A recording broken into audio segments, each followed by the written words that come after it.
Ushbu Afrika mamlakati 100 kun ichida deyarli 1 million kishini yo'qotdi. Bularning barchasi kichik bir radiostansiyadan boshlandi. 1994-yil boshida Ruanda radiolarida yangi ovoz paydo bo'ldi. U RTLM deb nomlangan edi. Unda hazillar, pop qo'shiqlar va futbol sharhlari yangrardi. Bu xuddi fon shovqiniga o'xshardi. Ammo kulgi ortida xabarlar yashiringan edi. U ma'lum guruhlarni masxara qildi.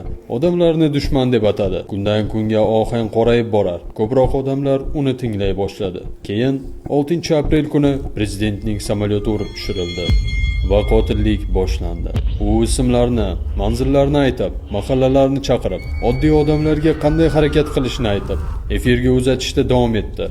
Atigi 100 kun ichida 800 mingdan ortiq odam o'ldirildi. Radio tufayli barcha qo'shnilar dushmanga aylandi. Bugungi kunga qadar RTLM insoniyat tarixidagi eng halokatli targ'ibot mashinalaridan biri hisoblanadi.